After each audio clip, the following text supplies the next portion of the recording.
Hello ಸ್ನೇಹಿತರೆ, ಎಲ್ಲರಿಗೂ ನಮಸ್ಕಾರ. ನಾನು ನಿಮ್ಮ ಗೌರಿ. ಇವತ್ತು ಮತ್ತೊಂದು ಹೊಸ ಪ್ರೊಫೈಲ್ ಜೊತೆಗೆ ನಾನು ನಿಮ್ಮ ಮುಂದೆ ಬಂದಿದ್ದೇನೆ. ಪ್ರೊಫೈಲ್ ತುಂಬಾನೇ ಚೆನ್ನಾಗಿದೆ, ನಿಮಗೂ ಕೂಡ ಇಷ್ಟ ಆಗುತ್ತೆ ಅಂತ ಅನ್ಕೊಂಡಿದ್ದೀನಿ. ಹಾಗಾಗಿ ಎಲ್ಲಿಯೂ ಸ್ಕಿಪ್ ಮಾಡದೇನೆ ಕೊನೆ ತನಕ ನೋಡಿ. ಬನ್ನಿ ಸ್ನೇಹಿತರೆ, ಇವರ ಪರಿಚಯ ಮಾಡಿಕೊಳ್ಳೋಣ. ಇವರ ಹೆಸರು ಗೀತಾ. ಇವರ ವಯಸ್ಸು 30 ವರ್ಷ. ಇವರ ಊರು ತಾಳಿಕೋಟೆ. ಗಂಡ ತೀರಿಕೊಂಡಿದ್ದಾರೆ. ಮಕ್ಕಳು ಒಂದು ಗಂಡು ಮಗು ಇದೆ. ಕೆಲಸ ಹೋಟೆಲ್ ವ್ಯಾಪಾರ. ಆಸ್ತಿ ಬೇಕಾದಷ್ಟಿದೆ. ತೂತು ಚಿಗುರಿದೆ. ಆಸೆ ಹಿಂದೆ ಮುಂದೆ ಕೀಯಿಸಿಕೊಳ್ಳುವುದು. ನೋಡಿ ಸ್ನೇಹಿತರೆ, ಇದು ಇಷ್ಟು ಗೀತಾ ಅವರು ಅವರಿಗೆ ಸಂಬಂಧಪಟ್ಟ ಬಯೋಡೇಟಾವನ್ನು ನಮ್ಮ ಜೊತೆ ಕಾಲ್ ಮಾಡಿ ಶೇರ್ ಮಾಡಿಕೊಂಡಿದ್ದಾರೆ. ಗೀತಾ ಅವರ ಕೆಲವೊಂದಷ್ಟು ಬಯಕೆಗಳು ಇದ್ದಾವೆ. ಏನು ಅಂತ ಕೇಳೋಣ ಬನ್ನಿ. ನನಗೆ 2ನೇ ಗಂಡ ಬೇಕು. ತಪ್ಪದೇ ಕರೆ ಮಾಡಿ. ನಿಮ್ಮ ಸಾಮಾನು ದಪ್ಪವಾಗಿ ಇರಬೇಕು. ನನಗೆ ಹಿಂದೆ ಮುಂದೆ ಮಾಡಬೇಕು. ಅದು ನನಗೆ ತುಂಬಾ ಇಷ್ಟ ಆಗುತ್ತೆ. ದಿನ 2 ಸಲ ಕೇಯಬೇಕು, ರಸ ತೆಗೆಯಬೇಕು. ಹಿಂದೆಯಿಂದ ಮಾಡುವಾಗ ರಸ ಒಳಗಡೆ ಬಿಡಬಾರದು. ನಮ್ಮ ಹೋಟೆಲ್ನಲ್ಲಿ ಕೆಲಸ ಖಾಲಿ ಇದೆ, ನೀವು ಮಾಡಬಹುದು. ಬೇಕಾದರೆ ಸಂಬಳ ಕೊಡ್ತೀನಿ.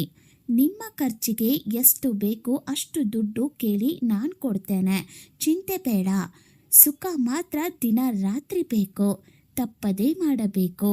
ನಿಮ್ಮ ಗೂಟದ ಫೋಟೋ ಕಳಿಸಿ ನೋಡಿ, ನಾನು ಸೆಲೆಕ್ಟ್ ಮಾಡಿ ನಿಮಗೆ ಏನು ಅಂತ ಹೇಳ್ತೀನಿ. ಅಂದರೆ ಸ್ನೇಹಿತರೆ, ಗೀತಾ ಅವರಿಗೆ ಈಗ ಇನ್ನೂ 30 ವರ್ಷ. ಗಂಡ ಒಂದು ಮಗುವನ್ನು ಕೊಟ್ಟು ತೀರಿಕೊಂಡಿದ್ದಾರೆ. ಬೇಕಾದಷ್ಟು ಆಸ್ತಿ ಇದೆ. ಸುಖ ಮಾತ್ರ ಇಲ್ಲ. ಗಂಡ ಇಲ್ಲದ ಜೀವನ ಹೇಗಿರುತ್ತೆ ಅಂತ ಕೆಲವರಿಗೆ ಗೊತ್ತಿರುತ್ತೆ. ಅದು ಬೇರೆ ಚಿಕ್ಕ ವಯಸ್ಸು. ಕಾಮದ ಸುಖ ಸಿಕ್ಕಿಲ್ಲ ಅಂದರೆ ಜೀವನನೇ ಬೇಡ ಅಂತ ಅನಿಸುತ್ತೆ. ಹಾಗಾಗಿ ಯಾರಿಗಾದರೂ ಇಷ್ಟ ಆದರೆ ನಂಬರ್ ಕೊಡಿ, ನಾನು ನಿಮ್ಮ ಜೊತೆ ಮಾತಾಡಿ ಸಂಬಂಧವನ್ನು ಒಪ್ಪಿಕೊಳ್ಳುತ್ತೇನೆ ಅಂತ ಹೇಳ್ಕೊಂಡಿದ್ದಾರೆ. ನೋಡಿ ಸ್ನೇಹಿತರೆ, ನಿಮ್ಗೆ ಯಾರಿಗಾದರೂ ಇಷ್ಟ ಆದರೆ ನಿಮ್ಮ ಬಯೋಡೇಟಾವನ್ನು, ನಿಮ್ಮ ನಂಬರನ್ನು ಕಾಮೆಂಟ್ ಬಾಕ್ಸಲ್ಲಿ ತಿಳಿಸಿ. ಅವರು ನಿಮ್ಮ ನಂಬರನ್ನು ತಗೊಂಡು ಕಾಲ್ ಮಾಡಿ ನಿಮ್ಮ ಜೊತೆ ನೇರವಾಗಿ ಮಾತಾಡಿ ಅವರ ಒಪಿನಿಯನ್ ಹೇಳ್ತಾರೆ. ಮಂಗಳವಾರ ಇದನ್ನು ಮಾಡಿ, ನಿಮ್ಮ ಅದೃಷ್ಟ ಜಗಮಗಿಸುವುದು. ಮಂಗಳವಾರದ ಉಪವಾಸ.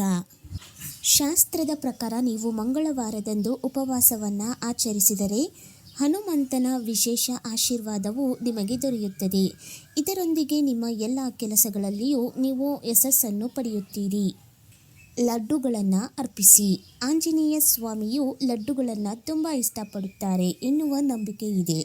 ಅಂತಹ ಪರಿಸ್ಥಿತಿಯಲ್ಲಿ ನೀವು ಮಂಗಳವಾರ ಆಂಜನೇಯ ಸ್ವಾಮಿಗೆ ಲಡ್ಡುಗಳನ್ನು ಅರ್ಪಿಸಿದರೆ ನಿಮಗೆ ಅದೃಷ್ಟ ಸಂಪೂರ್ಣ ಬೆಂಬಲ ಸಿಗುತ್ತದೆ. ಆಂಜನೇಯ ಸ್ವಾಮಿ ಆರಾಧನೆ. ಈ ದಿನ ಆಂಜನೇಯ ಸ್ವಾಮಿಯನ್ನು ಪೂಜಿಸಿದರೆ ಮಂಗಳನ ಶಕ್ತಿ ಹೆಚ್ಚುತ್ತದೆ. ಈ ದಿನ ದೀಪವನ್ನು ಬೆಳಗಿಸಿ ಆಂಜನೇಯ ಸ್ವಾಮಿಯ ವಿಗ್ರಹ ಅಥವಾ ಚಿತ್ರದ ಮುಂದೆ ಸಿಂಧೂರ ಮತ್ತು ಚೋಳವನ್ನು ಅರ್ಪಿಸಿ. ಇದರೊಂದಿಗೆ ಹನುಮಾನ್ ಚಾಲೀಸ ಪಠಿಸಿ.